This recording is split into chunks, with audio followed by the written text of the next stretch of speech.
ఎవరు ఈ మోహిత్ పాండే? 3000 మందికి నిర్వహించిన కఠిన పరీక్షలో అగ్రస్థానంలో నిలిచాడు.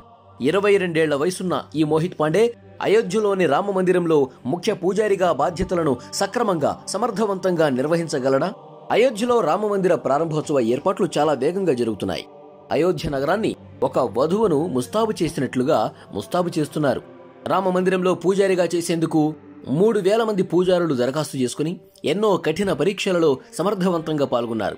అయితే ఉత్తరప్రదేశ్లోని గజియాబాద్కు చెందిన 22 ఏళ్ల మోహిత్ పాండేను అయోధ్య రామమందిరంలోని ముఖ్య పూజారిగా సెలెక్ట్ చేశారు.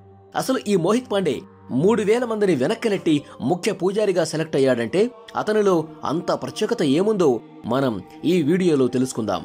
అయోధ్యలోని రామమందిరంలో నియమ నిబంధనలను పాటిస్తూ పూజారులు పూజా కార్యక్రమాలు నిర్వహించాలి. ఈ నియమాలను గత 31 ఏళ్లుగా ఆచార్య సత్యేంద్రదాస్ నిష్ఠగా పాటిస్తూ పూజా కార్యక్రమాలు నిర్వహిస్తూ వస్తున్నారు. ఇతను తన జీవితాన్ని రాముడి సేవకే అర్పించారు. సంత్ కబీర్ నగర్ లో జన్మించిన ఆచార్య సత్యేంద్రదాస్ తనకు ఊహ వచ్చినప్పటి నుంచి శ్రీరాముని పరమ భక్తుడు. 1958లో ఈయన అయోధ్యకు వచ్చి అయోధ్యలోనే ఉండిపోయాడు. 1990లో అయోధ్య మందిరం, బాబ్రీ మసీద్ వివాదం మరోసారి తెరమీదకొచ్చినప్పుడు 1992లో అయోధ్యలోని రామమందిరంలో పూజలు చేసేందుకు సత్యేంద్రదాస్ను ఎంపిక చేశారు. అప్పట్నుంచి ఇప్పటి వరకు ఎంతో నిష్ఠగా నియమ నిబంధనలను పాటిస్తూ ఈయన పూజలు నిర్వహిస్తూ వచ్చాడు. ఇక అయోధ్యలో నిర్మితమైన రామమందిరంలో ముందుగా ఆ శ్రీరాముడికి పూజారిగా పూజలు చేసేది ఆచార్య సత్యేంద్రదాసే. అయితే ఈయన వయసు ప్రస్తుతం 83 సంవత్సరాలు. కాబట్టి ఈయన పూజారిగా ఎక్కువ రోజులు బాధ్యతలు నిర్వహించడం కష్టమే. అందుకే ఉత్తరప్రదేశ్ ప్రభుత్వంతో తాను బాధ్యతల నుంచి తప్పుకునేలోపు ఒక సమర్థవంతమైన పూజారిని ఎంపిక చేసి అతనికి రామమందిరంలో ముఖ్య పూజారిగా బాధ్యతలు అప్పగించాలని కోరాడు. ఆ ఎంపికైన పూజారికి అన్ని పూజలను, నిష్ఠగా చేసే కార్యక్రమాలను, నియమ నిబంధనలను నేర్పిస్తాడు. అందుకే 2023లో రామ మందిరానికి కొత్త పూజారిని ఎంపిక చేసే ప్రక్రియ మొదలుపెట్టింది. ఇందులో భాగంగా 3000 మందిలో 22 ఏళ్ల ఒక యువకుడు మందిరంలో ముఖ్య పూజారిగా ఎలా ఎంపికయ్యాడో తెలుసుకుందాం. శ్రీరామ మందిర క్షేత్ర ట్రస్టు 2023 అక్టోబర్లో శ్రీరాముని మందిరంలో పూజారి పోస్టుకు దరఖాస్తులు చేసుకోవాలని కోరింది. అయితే దరఖాస్తు చేసుకునే వారికి కొన్ని షరతులు విధించింది. ఆ షరతులేంటంటే వయసు 20 నుంచి 30 సంవత్సరాల మధ్య ఉండాలి, వంశపారపరంగా పూజారులు అయి ఉండాలి, శ్రీరాముని కొరకు యుక్త దీక్షలు చేసి ఉండాలి. ఈ షరతుల ప్రకారం 3000 మంది పూజారి పోస్టుకు దరఖాస్తు చేశారు. ఇందులో 200 మంది ఇంటర్వ్యూ కోసం సెలెక్ట్ అయ్యారు. ఇందులో మోహిత్ పాండే కూడా ఒకడు. ఈ ఇంటర్వ్యూ ఫేస్ చేయటం చాలా కష్టం. ఎందుకంటే ప్రసిద్ధ హిందూ ఉపదేశకులు జయకాంత్ మిశ్రా, అయోధ్యకు చెందిన ప్రముఖ మిథిలేష్, నందిని శరత్, సత్యనారాయణ దాస్ అనే వ్యక్తులు ఇంటర్వ్యూ నిర్వహించారు. వీరికి వేదాల నుంచి పూజల వరకు హిందూ సనాతన ధర్మాలతో ముడిపడి ఉన్న ప్రతి విషయం గురించి పూర్తి అవగాహన, పరిజ్ఞానం ఉన్నాయి. ఇంటర్వ్యూ అయోధ్యలోని విశ్వ హిందూ పరిషత్ ముఖ్య కార్యాలయం కర్సేవక్పురంలో జరిగింది. శ్రీరామునికి చేసే అర్చనల నుంచి పూజల వరకు ఎన్నో రకాల ప్రశ్నలు ఇంటర్వ్యూలో అడగటం జరిగింది. ఉదాహరణకు, రామనందియా పరంపర అంటే ఏంటి, సంధ్యావందనం అంటే ఏంటి, దీని విధి విధానాలు ఏంటి, దీనికి సంబంధించిన పూజ మంత్రం ఏంటి, దీనికోసం కర్మకాండాలు ఏమిటి, శ్రీరాముని పూజలో ఉపయోగించే మంత్రాలు ఏమిటి, ఇలా చాలా లోతైన ప్రశ్నలే అడిగారు.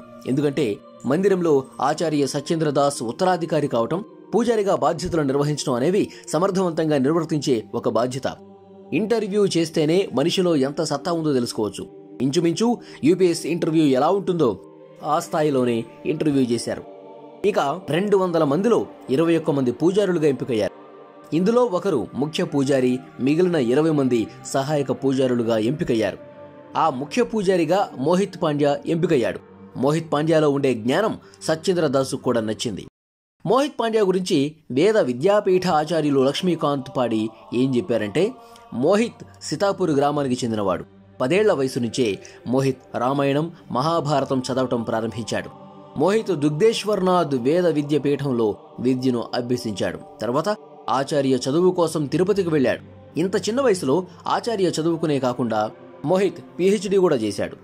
ఇంతలో అయోధ్యలోని రామమందిరంలో పూజారిగా చేసేందుకు దరఖాస్తులు స్వీకరిస్తున్నారని తెలిసి అందుకోసం దరఖాస్తు చేసుకున్నాడు. అన్ని కఠిన పరీక్షలను సమర్థవంతంగా ఎదుర్కొని ముఖ్య పూజారిగా ఎంపికయ్యాడు. మోహిత్ సూర్యోదయం కంటే ముందు లేచి స్నానం చేసి మందిరంలో ఈశ్వరునికి అర్చనలు చేసి ఆ తర్వాత చదువుకుంటాడు. వేదాలు, ఉపనిషత్తుల గురించి తెలుసుకోవటం అంటే చాలా ఇష్టం. చదవటం మొదలు పెడితే గంటల తరబడి ఒకే చోట కూర్చుని చదివేవాడు. మోహిత్కు సాధారణమైన జీవితం గడపడం అంటే చాలా ఇష్టం. సాధారణమైన ఆహారం, సాధారణమైన వస్త్రధారణ అంటే ఇష్టం. ప్రతిరోజు క్రమం తప్పకుండా ధ్యానం చేస్తాడు. సోషల్ మీడియాకు కూడా చాలా దూరంగా ఉంటాడు. రామనంది పూజ గురించి పూర్తిగా స్పష్టంగా అన్ని మోహిత్కు తెలుసు. అందుకే మోహిత్ ఎన్నో కఠిన పరీక్షలు సమర్థవంతంగా ఎదుర్కొని ముఖ్య పూజారిగా ఎంపికయ్యాడు. రామ మందిరంలో పూజారులుగా ఎంపికైన 21 మంది పూజారులకు 6 నెలల పాటు శిక్షణ ఇవ్వనున్నారు. అన్ని స్పష్టంగా అర్థమయ్యేలా నేర్పిస్తారు. శిక్షణ పూర్తయిన తర్వాత ఈ పూజారులంతా ఆచార్య సత్యేంద్రదాస్ ఆధ్వర్యంలో రామ మందిరంలో తమ విధుల్లో చేరి పూజలు చేయటం ప్రారంభిస్తారు. ఇక వీరికి పూజారులుగా అన్ని బాధ్యతలు అప్పగిస్తారు. కొంతమంది ముందుగానే మోహిత్ పాండే ముఖ్య పూజారిగా ఎంపికవుతాడని అనుకున్నారు. కానీ శ్రీరామ జన్మభూమి ట్రస్ట్లోని సభ్యుడైన కామేశ్వర్ చౌపాల్ ఒక ఫేస్బుక్ పోస్ట్ ద్వారా ఈ వార్తను అవాస్తవమని తెలిపాడు. ఒక ఇంటర్వ్యూలో ఈయన ఏం చెప్పారంటే, రామ మందిరం పూజారి సత్యేంద్రదాసే, ఆయన స్థానంలో మరో పూజారిని ఇంకా ఎంపిక చేయలేదు.